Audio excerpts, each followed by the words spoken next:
नमः। दर्शकों, हम श्रीमद् भगवद गीता के 8वें अध्याय भगवत प्राप्ति का श्रवण कर रहे हैं।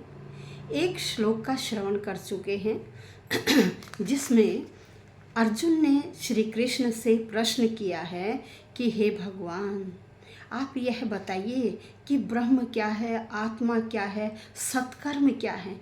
यह सारी चीज़ें अर्जुन श्री कृष्ण से पूछ रहे हैं। अब यहाँ भी श्लोक संख्या 2 में भी प्रश्न पूछ रहे हैं श्री कृष्ण से। अब देखिए कौन कौन से प्रश्न पूछ रहे हैं, तो आइए श्लोक संख्या 2। अधियज्ञः कथम को अत्र देहे अस्मिन् मधुसूदन प्रयाण काले च कथम ज्ञेयोऽसि नियतात्मभि। अब शब्दशः अर्थ देखिए। अधियज्ञ, अधियज्ञ का मतलब है यज्ञ का स्वामी, यज्ञ का स्वामी। कुछ क्षेत्रों में इस ज्ञ को ज्ञ बोला जाता है, यज्ञ का स्वामी, क्योंकि जो ये जिसे हम ज्ञ बोलते हैं ना उत्तर भारत वाले, यह ज और य से मिलकर बना है। इसका सही उच्चारण है यज्ञ। कहते हैं यज्ञ का स्वामी कौन है। फिर कहा को अत्र देहे, कह कौन, अत्र यहाँ, अस्मिन् देहे इस शरीर में, मधुसूदन हे मधुसूदन, हे कृष्ण इस शरीर में, इस शरीर में कौन रहता है, कैसे रहता है। प्रयाण काले च, यहाँ प्रयाण का मतलब है मृत्यु के समय।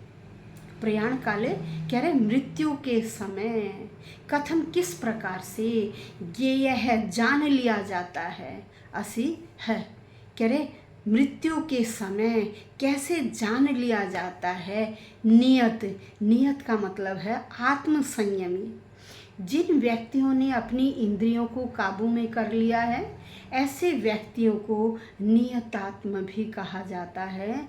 जिन्होंने अपनी इंद्रियों को वश में कर लिया है, अर्थात आत्म संयमी जो व्यक्ति हैं, वह मृत्यु के समय इसे कैसे पहचानते हैं, इस भगवान को कैसे पहचानते हैं। यहाँ देखिए अर्जुन ने श्री कृष्ण को मधुसूदन कहा है। क्यों कहा? क्योंकि श्री कृष्ण भगवान ने मधु राक्षस का वध किया था, इसीलिए इनका नाम मधुसूदन भी पड़ गया था। तो यहाँ इन्होंने श्री कृष्ण भगवान को अपने, यहाँ वो मित्र नहीं, किसके भाव से प्रश्न पूछ रहे हैं, उन्हें गुरु समझकर।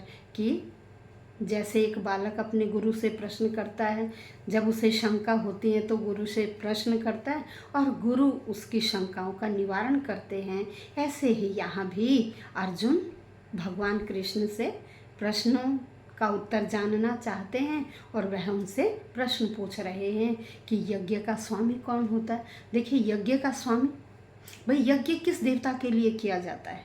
यज्ञ इंद्र और विष्णु भगवान, इंद्र और विष्णु भगवान को यज्ञ का स्वामी कहा जाता है।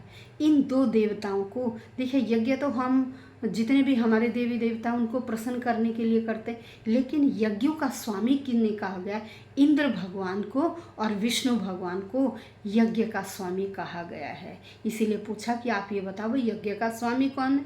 फिर उन्होंने पूछा कि इस शरीर में, इस शरीर में ये जो भगवान है, ये आत्मा, ये कैसे रहती है अभी। फिर अंत में पूछा कि जो व्यक्ति इस सांसारिक,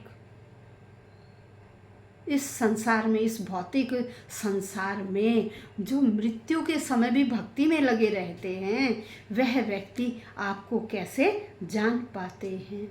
तो यहाँ अर्जुन क्या है, अर्जुन कृष्ण भावना भावित है, वे भगवान की भक्ति में लगे हुए हैं और वह यह पूछ रहे हैं कि जो कृष्ण भावना भावित व्यक्ति है उसकी भी अंतिम दशा कैसे होती है।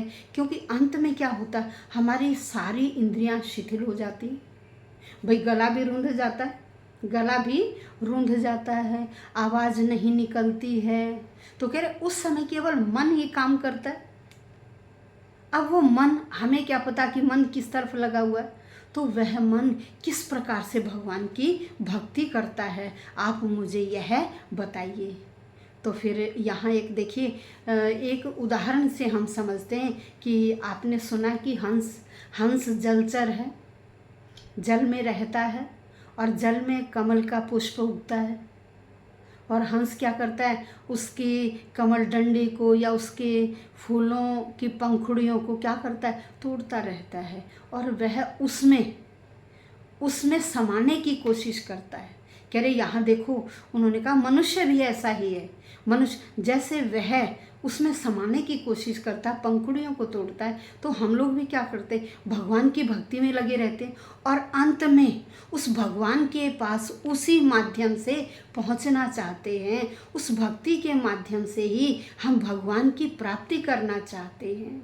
तो देखिए कितना सुंदर उदाहरण है कि जिस प्रकार से हंस को यह नहीं होता कि भाई वह भी यह सोचता है कि मुझे किसको प्राप्त करना है, मुझे इसके अंदर समाना है, अर्थात मुझे भगवान को प्राप्त, हम क्या है, हम तो भगवान को प्राप्त करना चाहते हैं भक्ति से।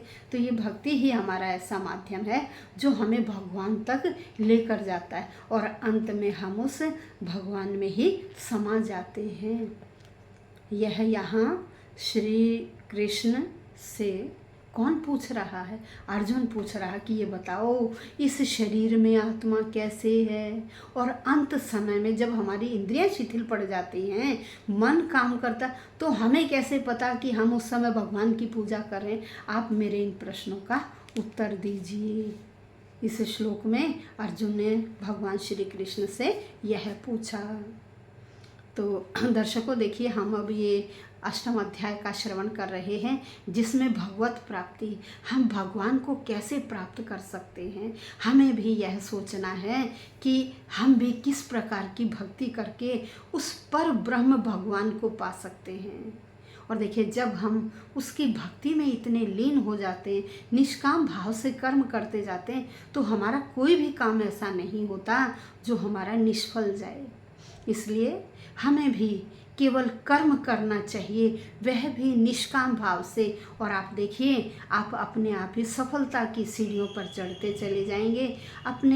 हमें जो हमारा भविष्य है, हमारे बच्चे हैं, उन्हें भी हमें इन धर्म ग्रंथों के बारे में अवश्य बताना चाहिए, क्योंकि गीता में जो ज्ञान है, इतना गूढ़ ज्ञान है कि हम जितनी बार भी गीता का श्रवण करेंगे, हमें कुछ न कुछ नया सीखने को मिलेगा। इसलिए कभी भी हम बोरियत महसूस नहीं करेंगे, बल्कि हमारे ज्ञान में दिनों दिन बढ़ोतरी होती चली जाएगी। इसलिए मेरा आपसे विनम्र निवेदन है कि आप भी सुनिए और अपने बच्चों को भी सुनाइए, इन ग्रंथों के बारे में बताइए। और यदि किसी ने चैनल सब्सक्राइब नहीं किया तो इसे अवश्य सब्सक्राइब करें, ताकि और भी आगे आने वाले समय में आपको अन्य धार्मिक ग्रंथों के प्रवचन सुनने को मिलेंगे। धन्यवाद। नमो नमः।